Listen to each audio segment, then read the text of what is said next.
ಭೀಮಾ ತೀರದ ಚಡಚನ್ ಭಾಗದಲ್ಲಿ 6 ಜನರನ್ನು ಗುಂಡಿಕ್ಕಿ ಮತ್ತು ಮಾರಕಾಸ್ತ್ರಗಳಿಂದ ಕೊಚ್ಚಿ ಕೊಲೆ ಮಾಡಿರುವ ಘಟನೆ ಅತ್ಯಂತ ಭೀಕರ ಮತ್ತು ರೋಚಕವಾಗಿದೆ. ಭೀಮಾ ತೀರದಲ್ಲಿ ಮತ್ತೆ ರಕ್ತ ದೋಕುಳಿ, ಆಸ್ತಿ ವಿವಾದ ಶಂಕೆ.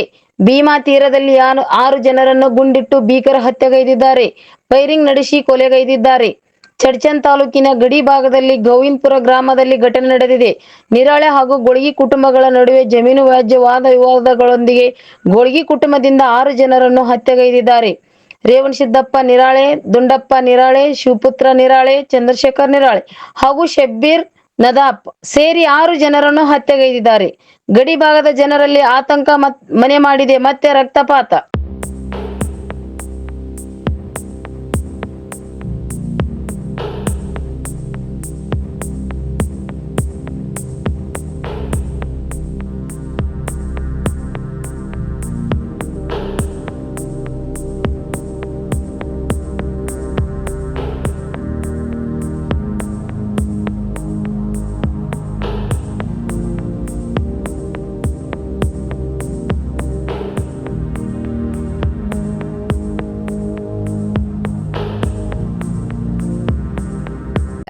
ಮತ್ತಷ್ಟು ಸುದ್ದಿಗಾಗಿ ನೋಡ್ತಾ ಇರಿ ನಿಮ್ಮ ಕನ್ನಡ ನ್ಯೂಸ್.